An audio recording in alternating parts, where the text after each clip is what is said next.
As we are getting closer to the end of Unit 5, we have yet another concept, a new lesson to learn, and that's the distributive property. Now, please be assured that we will have a review day where we review all the different concepts that we have talked about in Unit 5, and I'll give you an assignment over it before we have our test day. But this concept is called the distributive property. We have several different properties like the inverse property, associative property, commutative property. Distributive property means I'm going to take a number into a group of numbers or out of a group of numbers. So let's look what it means to distribute in or out. But first we need to know our lesson objective. Once again, we want to know what we want to be able to say I can do when we go to leave the lesson. I can use the distributive property to do what? To evaluate numerical expressions. Mr. Parker, I don't remember what a numerical expression is. So expressions, once again, are any math problems that do not have an answer. Numerical just means number. So it is simply a math problem that doesn't have an answer. And to write algebraic expressions. What's an algebraic expression again? Well, that is a math problem that doesn't have any answer to it and has at least one letter or symbol that is added inside of it. So we are going to be able to rearrange these math problems to either make bigger expressions or smaller expressions. So when we look at the idea of distributing n, that's going to be multiplying. We're going to be given a number, usually the GCF, the greatest common factor, and we have to multiply into the math problem that is shown. To distribute out, then we generally are going to be dividing. We're going to be finding the greatest common factor and taking it out of the math problem. So let me walk through two specific examples for you, one with the distributing in and one with the distributing out. And then we'll do a lot of practice on distributing in, and then we'll do a lot of practice on distributing out before we get to our assignment. So what does it mean to multiply in? So when I have this expression, right, I don't have the answer, and I can't solve for the answer because I don't know what x is equal to. So when I think about the order of operations and I see parentheses, I want to do that math, but unless I know what x is equal to, I can't do that math. So therefore, I'm left with just the three touching parentheses. Well, what does that mean? Well, it's kind of like a coefficient with a variable, and the parentheses would be represented by the variable. A number touching parentheses, is simply multiplication. So it's telling me that I need to multiply the 3 by whatever inside the parentheses. Well, there are a few things inside the parentheses, but that's okay. I wanted to multiply it by each of the numbers or the variables inside. So I have 3 times x. Once again, we're like, but I don't know what x is equal to. Okay, well, if I don't know what x is equal to, do I know how to show 3 times x without parentheses? That's the coefficient in the variable, right? That does say 3 times x. Then I look at the symbol that's inside the parentheses, which is addition, and I'm simply going to keep it. And then I'm going to multiply the 3 by the 8. 3 times 8 is what? 24. Now, we, as sixth graders, because we're just now getting into the idea of algebra, we want to then turn around and solve this. But I can't, because I don't know what x is equal to. If it would tell me what x is equal to, I could do the substitution method and I could solve for that. But since I don't, 3x plus 24 is my answer. I just created an expanded expression. The idea of distributing out means I'm going to go in the reverse order. So I'm going to be given these bigger numbers. I'm going to be given the expanded expression, but I want to find my greatest common factor between the numbers that are present, and I want to divide out with those. So when I think about the greatest common factor, right, the biggest number that will go into both of them, I need to do my factors. And once again, factors are division facts. So I know that I always start with 1 and I end with the number that's represented. So I have 1 and 6. And then I know it's even, so I have 2 and 3. I do the same thing with 24. I know I'm going to start with 1. I'm going to end with 24. And then I'm going to try dividing by my counting numbers. And I know that 2 will go into it 12 times, and 3 will go into it 8 times, and 4 will go into it 6 times, and then 5 won't. So my next counting number is 6, and it's already listed, so I know I have them all. So which one goes into, which is the largest that will go into both numbers? Well, that's a 6. So one of the things that I usually ask myself when I'm doing these type of problems, and we'll see this in just a moment, is will the smaller number, will the 6, go evenly into the bigger number, 24? It will. So my greatest common factor is the 6. Either way, using the 6 as my greatest common factor, now I'm going to create the distributive property view of the math problem. I'm going to create a number on the outside followed by parentheses. And therefore, my greatest common factor is going to be the number on the outside of the parentheses because I'm going to take the greatest common factor out of each of them.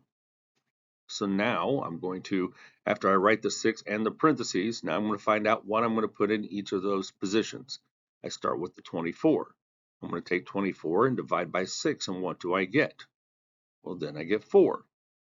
I keep the symbol. It's addition, so inside it's going to be addition. Now I ask, how many times will 6 go into 6? Well, 6 will go into 6 one time, and that's followed by an x. We don't generally write 1x. We have what's called an understood coefficient of 1. So normally when we write it, we would just write 6 times 4 plus x. Okay? So we're going to keep these as references, and we're going to keep those examples on the upper right-hand side of our screen, and now we're going to practice several different times. So I'm going to start with a times b plus c. I know that it says a times b plus c because the a is touching the parentheses, therefore it's multiplication. So I'm going to just simply ask, well, what is a times b? Mr. Barker, I don't know what a or b is equal to. That's fine. You don't need to. Two variables touching each other simply means multiplication. So that's how I'm going to show it. I'm just going to have AB, and that does mean multiplication. Notice I have addition on the inside of the parentheses, so I'm going to keep addition. And then I'm going to ask, well, what is A times C?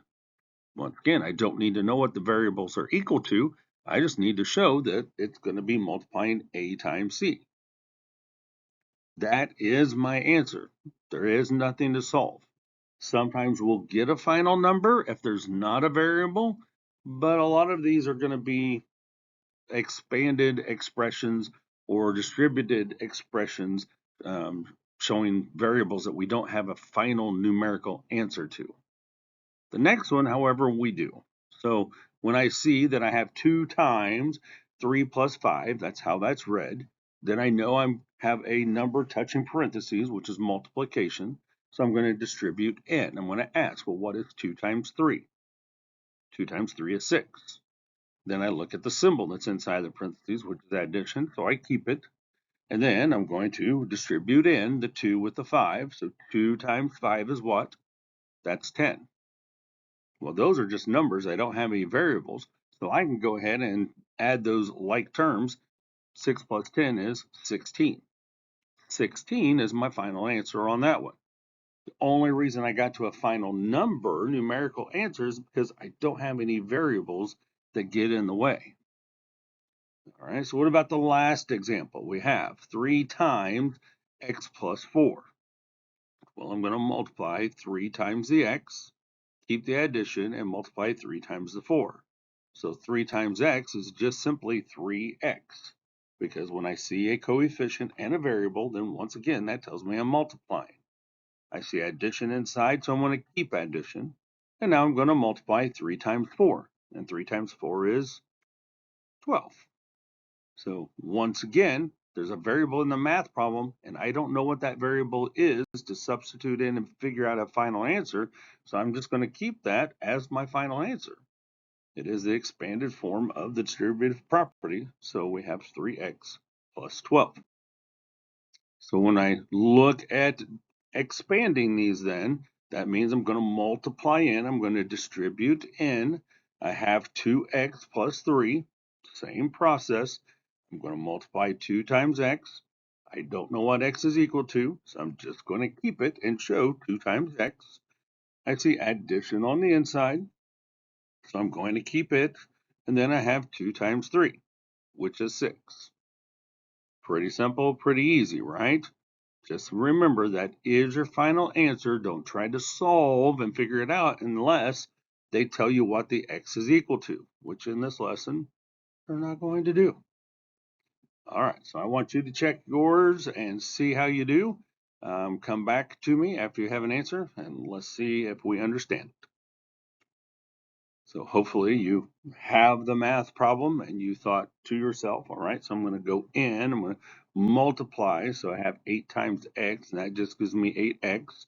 And then you kept your addition sign, and then you either knew or you used your calculator. 8 times 3 is 24. And then you left it alone because that is your final answer. Did you get there? And if you didn't, do you see your mistake? All right.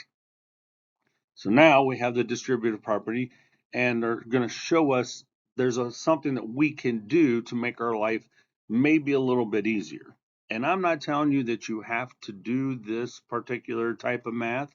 I'm more of, when I see these math problems, I do it the long way, I guess. But let's look at what this is talking about. So if I look at this math problem, 8 times 3 1/2, then I always revert back to, okay, so I know I can't use whole numbers, I can't use mixed numbers. I need to change these both into fractions. Once again, that floating dot means multiplication. So I have 8 over 1 times, and then 3 1/2. I know I have to start at the bottom and multiply, which gives me 6. Then add, which gives me a new numerator of 7. I keep the denominator of 2.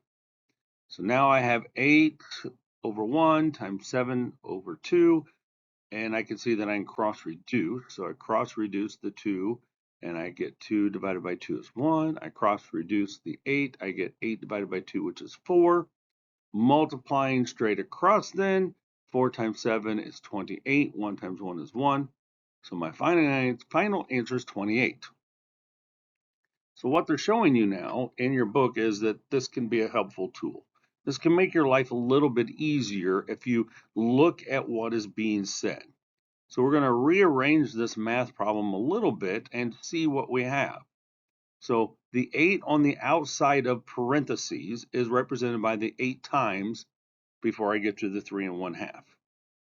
If I separate the whole numbers from the fractions for 3 1/2, and don't let that confuse you, if I have 3 whole and I have 1/2 and I add them together, I get 3 1/2. So that's all we're doing, is we're just simply separating the whole number from the fraction. So don't get confused on that. But once I do that, then I can just quickly go through the distributive property instead of all the steps that I just did. So we're saying, well, what is 8 times 3? Well, 8 times 3 is 24. I know it's addition, so I keep the addition. And then we're asking, well, what is 1/2 of 8? Right? Because we're multiplying 1/2, we're multiplying it by 8. So we just simply ask, well, what is 1/2 of 8? And most of you know that off the top of your head, you know that's 4. So then when I add 24 and 8 together, what do you get? 28, which is the answer that we just had before. All right. So you try that and see if you can do that, and then come back and check. Once again, I'm not saying you have to be able to do it this way, because if you want to do it the long way, I'm fine with that. That's usually where my brain goes when I do math. But I do want you to try this and make sure you can do it. All right, so hopefully you have an answer, and hopefully you started by setting it up just like I did. You showed that we have the distributive property. We have 12 times 2 plus, and so you separated the whole number of 2 and the 1/4. And so now you multiplied, and you had 12 times 2, which is 24. But then you had to ask yourself, well, what is 1/4 of 12? And maybe you know what 1/4 of 12 is. Or maybe you looked at it as, what am I multiplying 4 by to get 12? Right? Or maybe you thought, if I take 12 and I divide it by the denominator of 4, since the numerator is 1, then that would give me my answer also. Either way that you looked at it, or you approached it as a multiplication math problem, you put 12 over 1 times 1/4, and then when I cross reduce, no matter how you looked at it, you should get 3. So then when you have 24 plus 3, you get 27. And that is your final answer. Did you get there? Did you get close? If you made a basic calculation mistake, do you see what it is? Do you need help? If you do, come and ask. All right, so now we're going to look at the idea of distributing out. So now we're going to go back to our previous lesson, greatest common factors, and we're going to divide with the greatest common factor. So I start with, if I look at 8 plus 56, I want to see what the greatest common factor is of 8 and 56. So when I start factoring those out, then once again, I have the 1, and then my largest number, I go over to the right, is the 8 itself. Then I go from the left to the right, filling in with all my multiplication facts. Will 2 go into 8? Yes, it's even, 4 times. Will 3 go into 8? No. Will 4 go into 8? It's already listed, so I know I have them all. Now, I had somebody ask me on the previous lesson, well, what happens if I have my numbers scrunched too close together? So this is for you. On 24, if I have a 1, then I know I have to end with a 24. And then my next counting number is 2. 24 is even, so it'll go in 24 times. How about 3? Yep, 3 will go into 24 8 times. What about 4? 4 will too. 6. Well, I don't have much room. It's all right. We just write a little bit smaller. That's what happens if your numbers get crunched together. What about 5? No, it doesn't end with a 5 or a 0. 6? 6 is already listed, so I know I have them all. So what is the greatest common factor between the two? In this case, it's 8. So generally what I do first, my first step, is I ask myself, will my smallest number, go into my largest number evenly? Does 8 go into 24? And in this case, it does. Therefore, 8 is our greatest common factor for this math problem. That won't always work, and we'll see that on the next one, but sometimes it does, and it makes our life a little bit easier. So if I know that my original problem is 8 plus 56, and my greatest common factor is 8, that's where I'm going to put my 8 followed by a set of parentheses. Then my parentheses are going to be what my answers are when I divide 8 out of each of those two numbers. So if I have what is 8 divided by 8, the greatest common factor, I know that's 1. And then I ask, I keep my addition sign. And then I ask how many times will 56 be divided by 8? So 56 divided by 8 is 7. So my final answer, the distributive property, right, the factored expression is 8 times 1 plus 7. All right, so what if I look at the 45x plus 6? All right, so 45x plus 6, I need to know what the greatest common factor of 6 and 45 is. Will 6 go into 45 evenly? No, it won't. So I know I have to factor these out. So for 6, I have 1 and I end with 6. And then my next counting number is 2. Well, 2 times 3. And therefore, since I have consecutive counting numbers, I know I have them all. When I go to 45, I start with 1 and I end with, 45. Will 2 go into 45? No, it's not even. Will 3? Well, 4 plus 5 is 9, and 3 goes into 9 evenly. So yes, 3 will.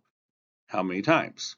Well, if I don't know that it's 15, then I'm going to take my handy dandy calculator and divide 45 by 3, and I see that that's 15. Will 4 go into it? Nope, it won't. 5, it will because it ends with 5 and 0. So I know that's going to go in 9 times. 6, no. 7, no. 8, no. 9, it's already there. So I know I have them all. Therefore, my greatest common factor between 6 and 45 is what? That's 3. So that's what I'm going to do my distributing out with. So I know my greatest common factor is 3. Therefore, I know it's going to be the first number on the outside of the parentheses. And now I'm going to divide each of those terms by 3. So 45x divided by 3. So the x is just going to stay the same. So what I'm asking is, what is 45 divided by 3? Well, we did that in our greatest common factor area. We know that's 15. So I just keep 15 and the x stays the same. I see that I'm adding, so I'm going to keep my addition sign. And now I do 6 divided by 3. 6 divided by 3 is 2. So my final answer, my distributed expression, is 3 times 15x plus 2. Once again, that is your answer. If we knew what the x was represented by, we could substitute it in and solve for a final answer, but this is what we're being asked to do. All right, so we're going to do these two where we are going to factor them out using our greatest common factor. That means I have 45 and 72, and I need to ask, will 45 go into 72 evenly? It will not, so 45 cannot be my greatest common factor. Therefore, I need to factor out 45. I know I start with 1 and I end with 45. How about 2?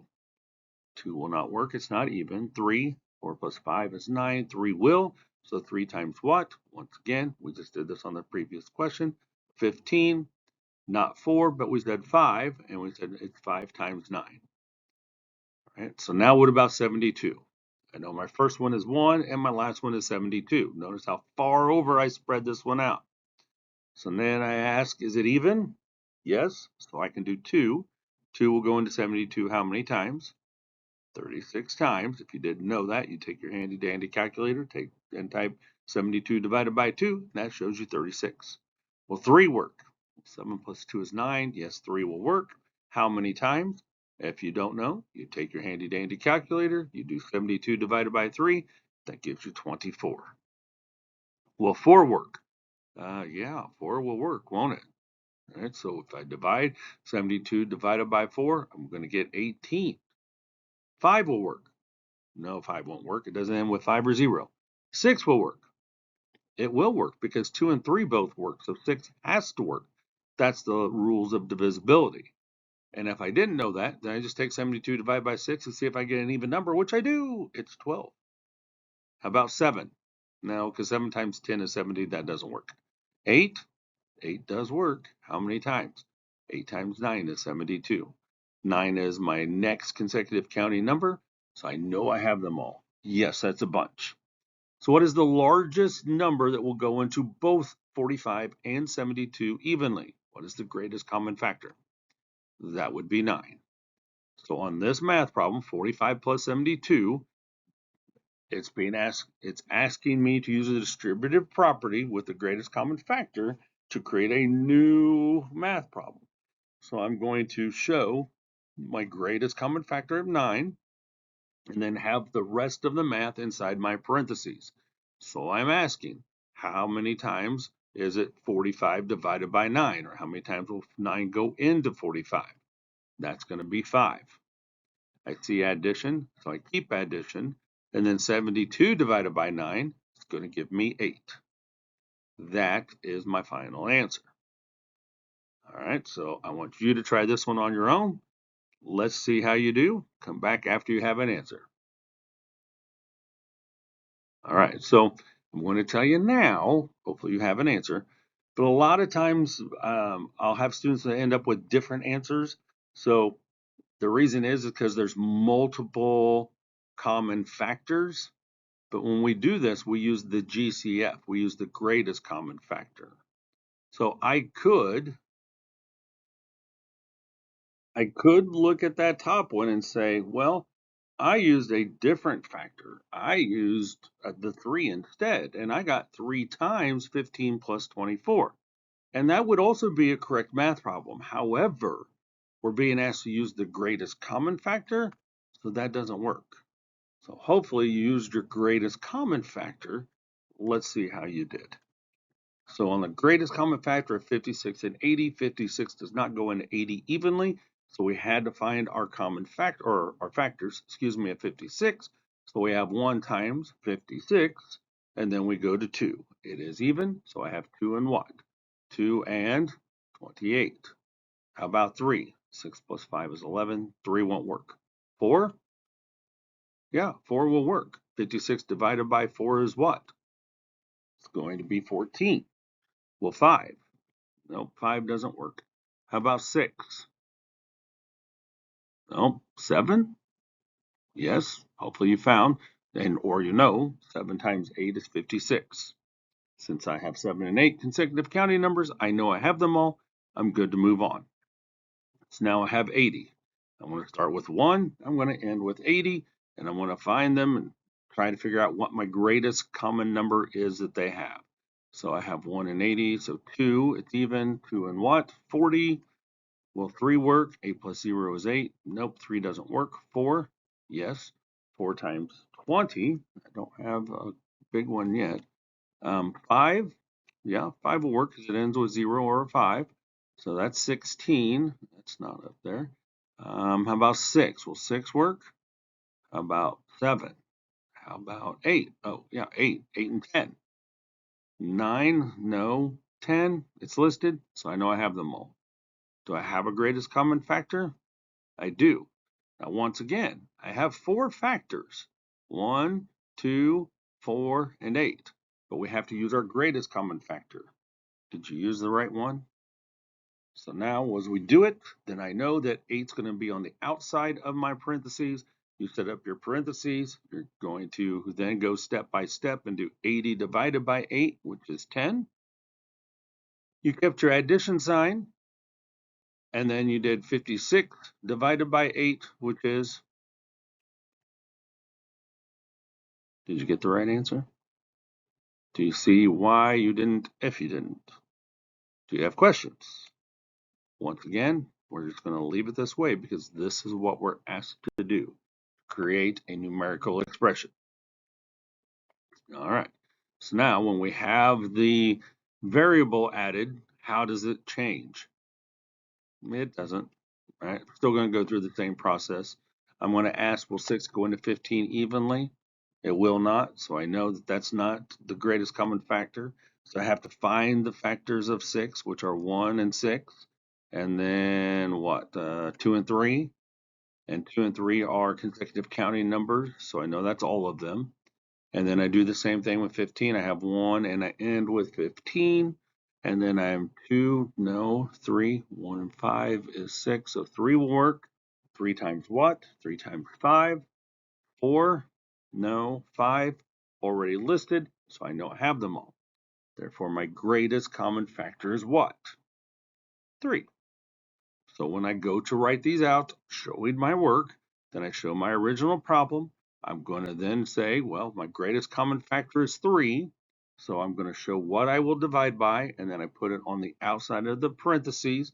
I leave space so I can write my different terms. And then I'm going to ask, 6 divided by 3 is what? Well, 6 divided by 3 is 2. And since I can't do anything with the x, I just simply keep it. So I have 2x. I see addition inside, so I keep my addition inside of my math problem in the parentheses.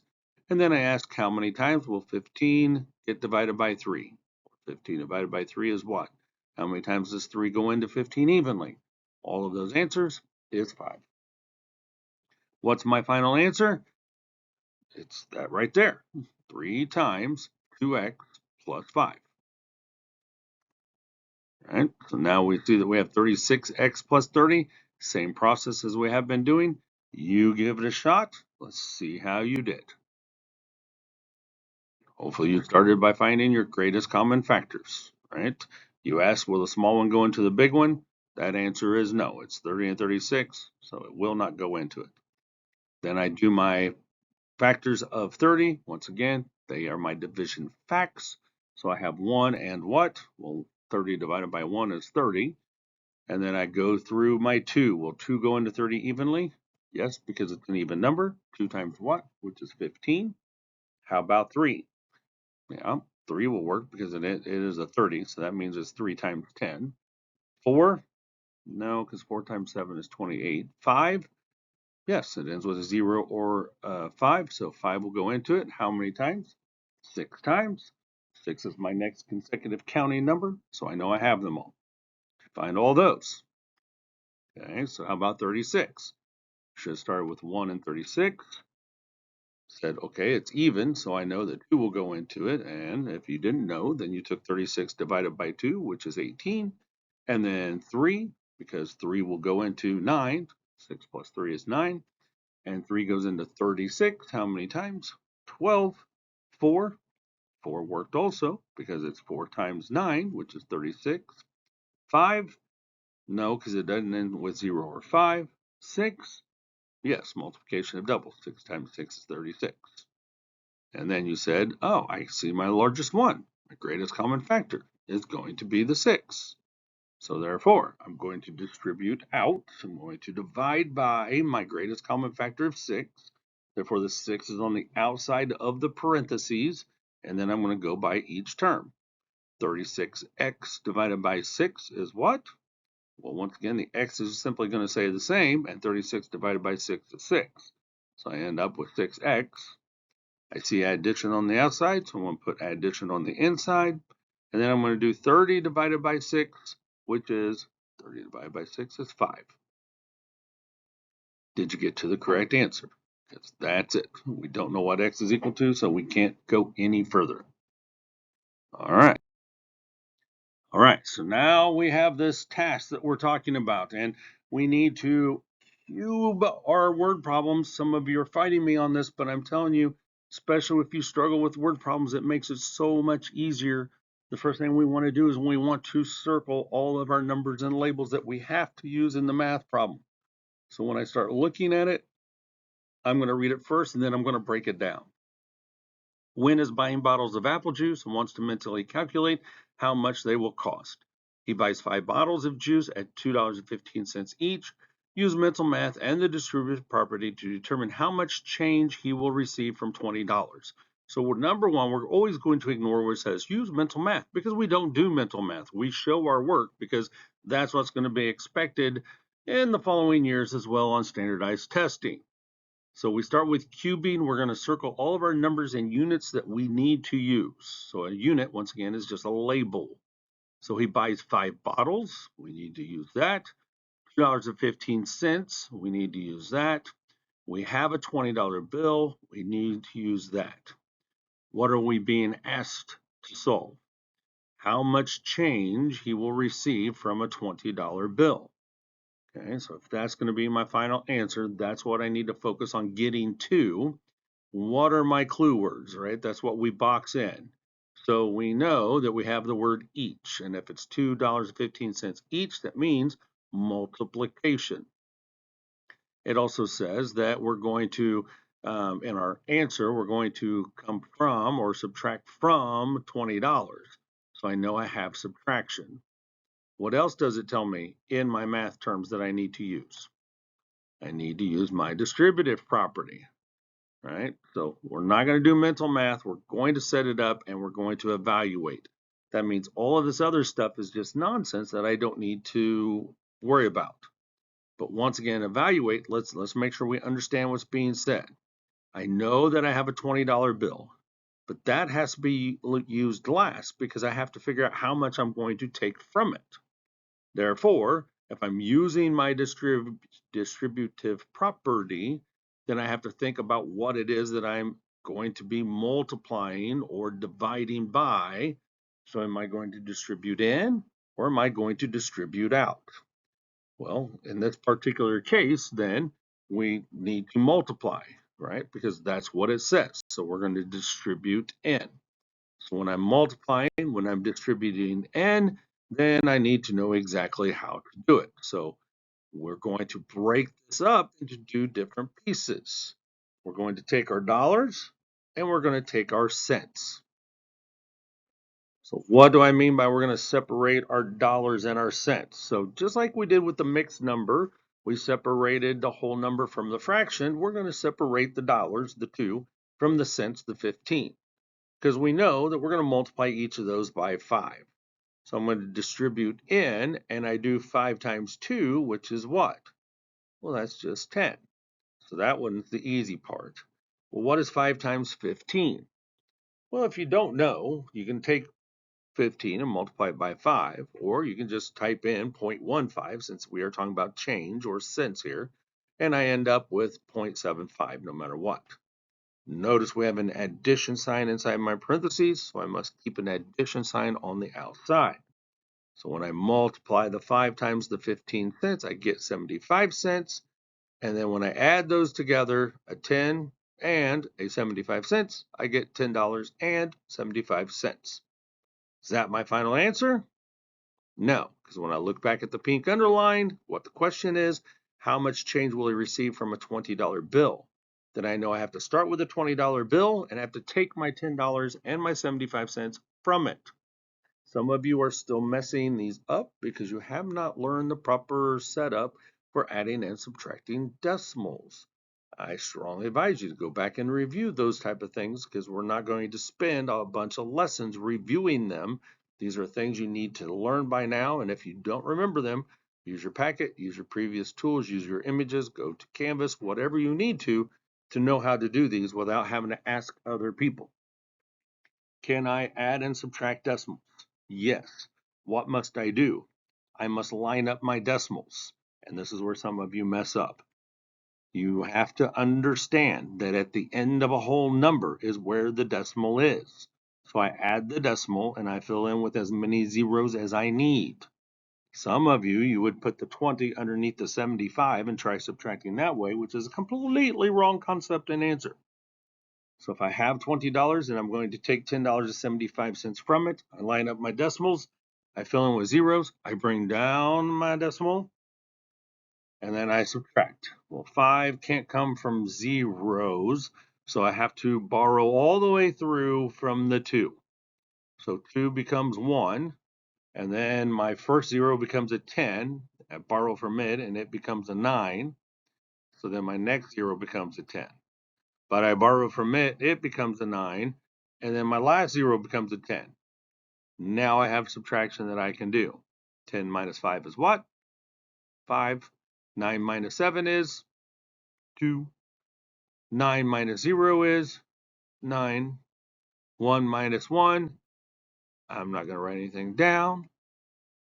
Just going to make sure I keep my label. So $9.25 should be your final answer. Make sense? We got it? Make sure. All right, final one. You get to do it on your own. I would suggest that you cube it so you don't allow this one to confuse you. Come back to me when you have an answer. All right, so if you cubed it, then there were things that you should have circled. So they intentionally used a number and label in this math problem and then words for number and labels in this math problem to try to trip you up. So let's see if you allowed them to or not. So the first thing that I circled as number and units is the 4 days. They used the words so that you would overlook it and see if they could get you confused. Hopefully you didn't let them. We have 65 minutes, we have 300 minutes, we have 5 days. All right, so that's all the numbers and labels that we see when we read the math problem. We want to underline the question. How many minutes does he need to exercise on the 5th day? So we know that for 4 days, we're exercising at 65 minutes each day.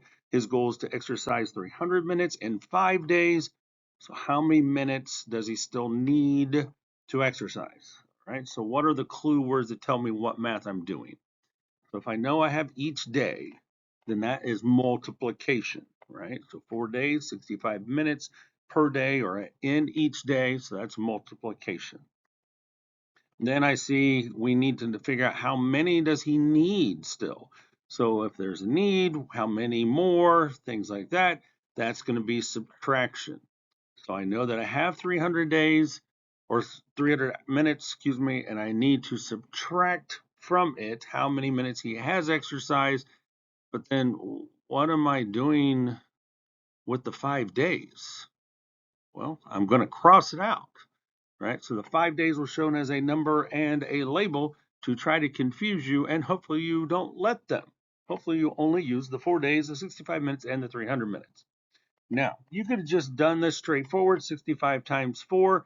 I am going to show you the distributive property and what they were referring to, just because that's what this lesson is about. You don't have to necessarily have done it this way. What you did need to do is get to the right answer. And there's more than one way to do math, so I'm accepting however you work it as long as it made sense.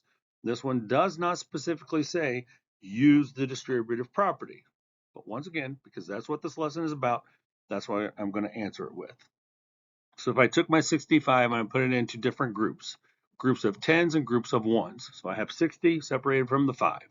I know that for 4 days I did the 65 minutes, so I'm going to multiply. I'm going to distribute in the 4. 4 times 60 is 240. And then when we're adding, so I'm going to keep my addition, and then 4 times 5 is 20. So I end up with 260 minutes in the 4 days. Now, once again, if you just took 65 times 4 and you got your 260, you're still in good shape because that still got you to where you needed to be. The last step needs to look the same for everyone. You need to take the 300 minutes that he's striving to get to and to subtract those.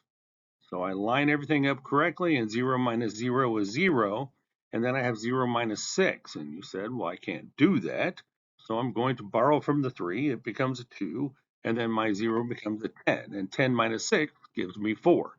And 2 minus 2 I don't need to do, and therefore I use my correct label, which is not days, it's minutes, to get to the right place. If you didn't, and you don't understand why, come and ask. All right, so distributing in, distributing out, that's what this lesson is all about. Yes, it's a long video. Yes, there's a lot of steps to it, but they're very basic steps that I wanted to review because we need to be able to do these from this point forward. Come and get your assignment and get it done.